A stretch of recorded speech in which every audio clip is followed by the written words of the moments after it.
If I look at the last 10 business emergencies I've been pulled into, at least 3/4 of them were in part or as a whole caused by strategic partnerships or relationships that stopped working. Not because anybody was malicious and not because anybody was incompetent, but because relationship needs attention and active management. If you don't do that, then they can fall apart. They are a moving target, so to speak.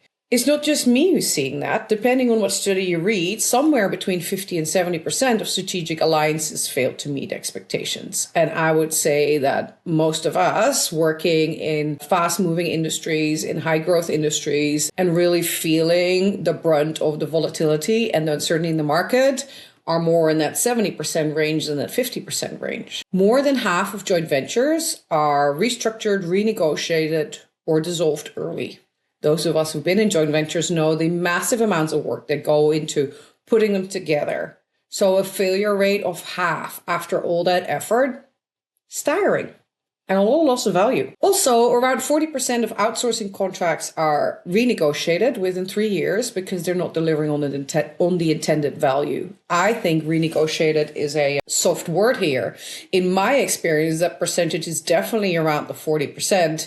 If not higher, but in the majority of cases where people then admit that these contracts are not delivering on its intended value, people are burned so badly that they don't want to retry or re-engineer the situation, but basically rescind the whole thing and go back on their outsourcing decision. Challenges with strategic partnerships leading to business emergencies is not a fringe thing. It's not a lottery thing or bad luck. It's very common.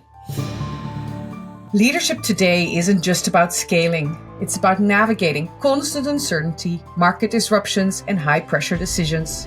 If you're dealing with chaos, bottlenecks, and relentless pressure, welcome to the Business Emergency Room. In today's episode of the Business Emergency Room, I want to talk to you about strategic relationships. And what I mean by strategic relationships are those that are in the top 10 things that drive and sustain value in your business, right? So I'm talking here about the kind of relationships with key suppliers or outsourced operators or manufacturing partners or maybe major technology partners or a joint venture partner that you're working with. So a relationship you have that really makes or breaks the value delivering in your business. And what we're going to talk about in today's episode is a little bit about the symptoms first. So I want to unpack the 3 failure patterns I see most often for you to have a think about where some of your strategic relationships sit. And then we're going to talk about the 5 fundamentals that keep a critical relationship from becoming your next crisis. Let's start with the 3 failure patterns that I see in strategic relationships. On the one end of the spectrum, I see relationships that are poorly structured from the start.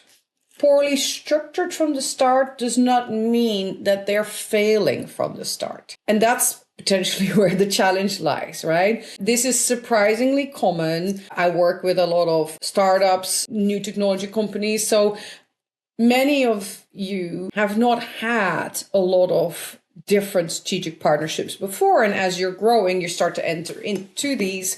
And so that's maybe then also why there is more occurrence of this one, because if you do something for the first time, likely that you make some more mistakes, of course. So with what I mean with poorly structured from the start, or why it happens, is that these relationships come from opportunity, right? Both parties involved in this relationship see the opportunity, are excited about collaborating, and want to build on that. So typically what I see is that the commercial case also makes sense, or at least the commercial case that's talked about. So this is what we're trying to do. This is why I want you to be my partner, and you do this and I do that. And this is how we together make this better. That whole story tends to hold if you don't drill too deep, right? And if all the assumptions contained therein stay true. Everybody wants to move quickly. Everybody is excited. Everybody sees the positive energy from each other. And what then happens is that there is very little time and attention spent on actually framing the collaboration. And so I see way too many initial deals that are built indeed on opportunity and enthusiasm, but have not so much definition in them. And so as they then get underway, when things turn out to be a little different in reality, that's where the pain starts to come into these relationships, right? What happens when the volume starts to shift? What happens when the margins that were maybe acceptable in that initial collaboration turn out to not sustainable for both? What happens if there are situations that start to occur very regularly that neither of you thought about and that have no definition, right? And where you're sitting at different ends of the table in what good looks like. So it starts with optimism, and then you run into things that haven't been discussed. And now both parties have invested money and time, and you're kind of renegotiating whilst trying to still build the relationship. That's the first one, right? So poorly structured from the start. The second one that I see a lot is a sudden end. So that's kind of at the other end of the spectrum where it's a massive break, right? So here we're talking about the dramatic kind of stuff like a supplier is acquired. So your strategic supplier is acquired, or there's private equity owners or venture capital involved, and there's suddenly a major shift in direction pertaining to one of the parties in it. Or there is bankruptcy, or there is a major regulatory change that shifts incentives for both parties involved, or there's a major overhaul in leadership leading to a very different view of the criticality of the relationship and how it needs to be maintained. And then I often come in when it's like, okay, that relationship is now done. At the high level, it's then done, but it typically still needs untangling. It also appears to be typically then unsalvageable. And all you can kind of do at that moment is wonder why nobody saw that coming, right? At which point the people stop connecting, because there must have been symptoms and signals somewhere, that build up to this rupture, right? So that's a possibility. I hope not too many of you been through this, but it happens actually way more often than most of us want to admit or think. And then somewhere in the middle is the third scenario. The third scenario is that you have the slow drift. And this is one where I get a lot less involved, because I think this is where many of us muddle on success with various degrees of success, right? So the challenge here is that there's a subject that comes into this that we've talked on this podcast about plenty, which is difficult conversations. Because what happens is that in these strategic partnerships, there is a misalignment starting to occur, right? So there's a shift of strategy in one company that makes it less aligned with the other, or there's the way profit is made or value is generated changes from one to the other, or there's capacity tightening, or the economy or the market is struggling harder in general, or one of the parties is struggling in a part of its business that's got nothing to do with the relationship, but it affects everything. All of these things can happen, right? But what then tends to happen is that there's less communication, there's less engagement, there is increased friction. The pain and the annoyance and the frustration happens at the working level, and it doesn't quite filter up, and nobody knows who owns the relationship, and nothing gets said out loud, and it just muddles on. The value erosion is everywhere. And so if you are somewhere in that middle, the question is, how soon does somebody intervene and start saying, we need to do something? So the three scenarios I see are, one, the ones that are poorly structured from the start. At the other end, the ones that apparently have disrupted and have broken. And it appeared quite sudden. It may not have been all that sudden, but it happened, and now we're dealing with the fallout. And then there is the messy middle, right? The one where it's the slow drift. And typically we intervene much later than we should in all these situations. The good news is that the 5 fundamentals I'm going to talk to you about the 5 fundamentals of healthy strategic partnerships, should help in all of these cases, whether you're structuring a new relationship, whether you're trying to redirect or improve an existing one, or whether you're trying to untangle a past relationship or going through that breakup and hence now are figuring out whether you should really engage in a new relationship to replace that. These are the 5 fundamentals that you need to think about and need to work through. So I try to make these very practical for you to think of in any, whatever your context is, to think of, to apply to your own strategic partnerships as you have them. So the first fundamental for a strategic partnership to ever be healthy and stay healthy is that, one, the win-win must stay alive. So we've all been through our negotiation skills courses of various degrees, right? And if it's a strategic relationship, I'm assuming that whatever was drafted or is being drafted is based on a win-win and not on a very unbalanced situation. What I do not see enough is that win-win being cared for throughout. So what I want you to think of here is that if you've been in a strategic relationship 3 years, 2 years, 5 years, that win-win that underpinned the relationship when it started, is that still the same win-win? And how is the balance? Do you know enough about your strategic partner, and not just what their situation was or their status when you entered into a relationship with them, but do you also know enough about them today? About what drives their margins, or what defines success for them, or what's going on with their financial status, or what's going on with their backers, or is there a lot of movement in their market? Are they at risk of being absorbed by somebody else? Do you know any of these things? Do you know the pressures they're under? And you do not need to know everything, but you do need to know enough and be aware if the value equation is changing, and specifically if it's becoming heavily unbalanced, because then misalignment is inevitable. And a partnership where one side is quietly suffocating is not stable, and not ultimately is going to affect value and value creation for both parties therein. So, number one fundamental, the win-win must stay alive. Fundamental number two, engagement and escalation. I want you to protect and work the relationship, not just when it's not working, but also when it is working. Because that's exactly where many companies and parties get lazy, right? And we all know that from our personal relationships and friendship. When everything seems fine and we're really busy, we check in less. We ask less questions. We assume if we see a smiley face or a happy enough face, or we don't see any warning lights, that things are okay. Yeah.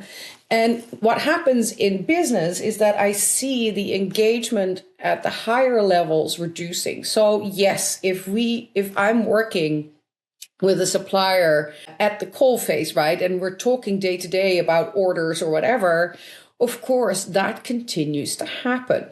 But you also need to continue to have the conversation at the other levels with a lesser frequency in the organization, so that there is a rapport that when friction appears, there is some relational equity left to draw on, right? And if you stop engaging, how do you stand a chance of knowing what's changing and what's happening?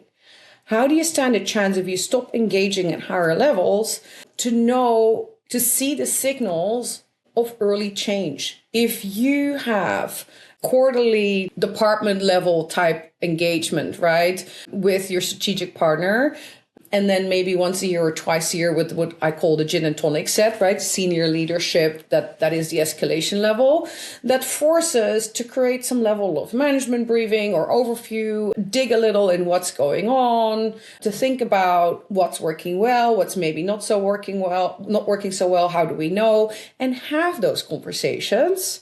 And yes, if they are brief and positive, that's not necessarily a bad thing.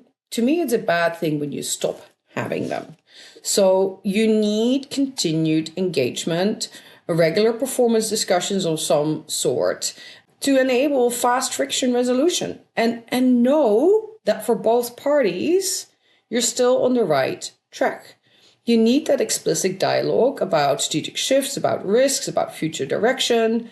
And when everything is working, then you could refocus that discussion at times on improvement opportunities or maybe what else or what more, but don't stop having them. Fundamental number 3, a strategic relationship is not a marriage. A strategic relationship does not have to be till death do us part.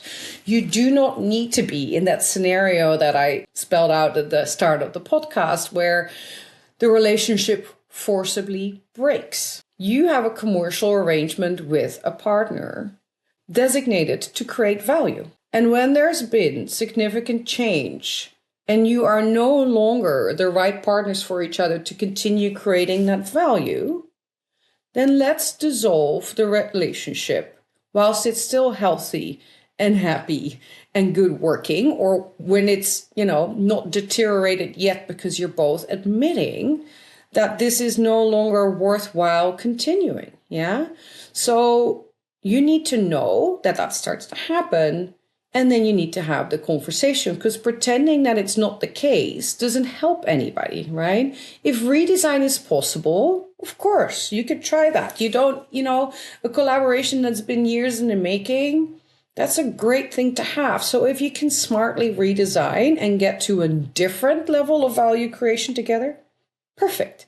But if it no longer makes sense and alignment is just no longer there, then exit respectfully. And do it before it's too late, and before not talking about it and not addressing the issue makes everything go ugly. And dragging a dying partnership along just builds negativity, right? It erodes trust, it erodes value, just makes a messy separation. Clarity earlier is kinder and actually more valuable to both than resentment later. So, fundamental number 3, a strategic relationship is not a marriage. They can end. That's not a bad thing. Fundamental number 4. In your strategic relationships, you need to agree the rules of the game and you need to keep updating them. If it's a true strategic relationship, then that relationship and the way you work in that relationship becomes part of a shared set of standard operating procedures. If it's, for instance, we're talking about a supplier, yes, you have your own standard operating procedures, how you are dealing with procurement and with contracting and sourcing, right? But then on top of that, these are key components. There is probably exchange of reports and of performance and other things that goes on. There is agreement about who makes which decisions. It needs to be written down. It needs to be clarified, and it needs to be updated if it's not working or if there's significant change on either side, right? If there is a change out of key individuals involved, or if the supplier is merging and becoming part of a much larger organization, then that probably has some impact on how you work together. And you need to take the time to put that structure in place. Do not work with your set of rules to your game and they with their set of rules to their game, and leave how the two interface to work for the individuals who are working that interface. Because if there is then change out of personnel between either of them, you lose a lot of time trying to bring people up to speed. You probably have duplication of efforts. You probably have gaps. You probably have disconnects and mismatches. So you need to sit down and say, okay, this is where our systems interface and this is how we will work these interfaces. And it needs to be documented. You cannot assume that things mean the same thing to the same people. So you need to document it enough that somebody else can step in and work it, right? Within those rules of the game, can understand how this relationship is practically working and that is not hinging on assumptions. And you need to have an open enough relationship that you can figure out, because there's never entirely clean fits, right? There is inevitably you wanting a certain report from your supplier, but their system only generated in this way, which misses out this one thing that you also want. Can you then get that other thing in some different way without creating a whole lot of work for the people in between, right? Can you avoid some of the overly tailoring or translation? Because if you ask for too much stuff to be translated from A to B, Nobody has time enough for it. The quality control is often not there, and stuff gets lost in these translations. So the more you can use stuff that's already being generated or being done, or that's already working a certain way between the two parties, the better it is, as long as you document how you close that gap as practically possible as you can. Yeah. So that is fundamental number 4. You need to agree rules of the game, and you need to keep updating it as changes in life and business happens and evolves. And then fundamental number 5, you need a certain level of mediation. I've called this mediation before litigation. My hesitancy is coming from that the definition of mediation herein is very wide. So litigation is pretty extreme. But what I mean with mediation, both parties being willing to have a level of mediation to fix when there's too many things not quite working, is to preserve the health of the relationship and to avoid blame gaming and to avoid things becoming personal. It's the surest and fastest route to close the gap where a gap has started to appear. And what I mean by that is when things start to become misaligned, it's not because people have not been working, right? People have been working hard, everybody's been busy, everybody's been trying to do the right thing, but yet there is things that not start to work. And you realize that there's something not okay with the relationship because there's too many of these things. What I want you to do is invite a third party in to facilitate the conversations, to make sure that it's the right conversations in the right tone instead of blame gaming or anything else going on, right? That you actually look at all angles, that you do enough analysis and have the right data into the room to facilitate the discussion, to actually get to solutions rather than spouting what everybody's thinking and not actually constructively working on solutions. Litigation is going to draw a line in the sand, is going to at some point build a wall between the two parties. The intent of litigation is not to find the best valuable solution for both parties involved, and is not catered towards restoring the relationship or saving what can be saved. And even if you're in a conversation where you kind of feel that the end of the relationship is inevitable, considering this was your strategic partner, you want to separate on good terms. You are still in the same industries, you're going to be operating in the same world. You do not want that relationship to end more sour than it needs to be. So please invite in some help to have the difficult conversations and to fix what needs fixing. And if that is a simple hour from a business coach sitting in a conversation, or if that is a couple of afternoons facilitated, whatever shape or size that have, an independent conversation mediator there. So number 5, mediation, avoid litigation. Which brings me to the challenge I have for you this week. I want you to think of the top 3 to 5 external relationships you have. The ones that materially impact your value creation in your business. And then I want you to go through these 5 fundamentals. I want you to think about the win-win. Do you still feel that the win-win for this relationship is still alive for both? Do you know? How do you know? How is the relationship working? If it's cruising along, how is your engagement and escalation? If it's not cruising along, how is your engagement and escalation? What needs to happen to restore engagement and communication at all levels again? Where are you? Fundamental number 3. It's not a marriage. Is this relationship still fundamental to your business? And maybe this is a question to also look at the ones that didn't make your top 5. Are you maintaining strategic relationships that have served their purpose? And the reason they're not in your top 3 or your top 5 is because there's no longer value creation from there. Should any of these be formally be terminated because there are still people working to maintain that relationship, and actually terminating it would free up resourcing and capacity to invest in these existing relationships that do still contribute value. Question number 4. Are the rules of the game agreed? Do you know how you operate together? Is it documented? And when was it last reviewed or updated or revisited? And last but not least, could any of these relationships need some mediation? Or even in a light form, do you have some annual performance discussions with the strategic partners and invite an external party to that table to help you think through what's working, what's not working, and constructively figure out how to improve that relationship? Is that the ways of working that you build into your relationship so you can avoid litigation when worse happens? Partnerships can be very powerful, and partnerships are needed and are enablers and are not going to go away. I don't want you to not have partnerships. There is an absolute time and place for many of those.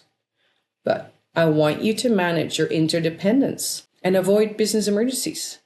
So I hope you're going to think about your strategic partnerships and relationships and whether you are at the start of one and think, I probably could use a bit of help to, in my enthusiasm, make sure that we tee it up correctly. Or if you're going through a breakup and need some help with the cleanup there. Or if you're starting to feel that you're in that middle one, more in a drift, and there's just some things that are starting to be uncomfortable and dysfunctional, I can help in either or any of these 3 situations. Don't hesitate to reach out. Thanks for tuning in. And I'll see you next time on the Business Emergency Room. That's it for this episode of the Business Emergency Room. If you are currently dealing with chaos or disruption in your business, please reach out. You can email, text, or call, and I will find a way to connect with you within 24 hours. I've helped others steer out of the storm, and I know I can help you too. Talk soon. Please like, subscribe, and share.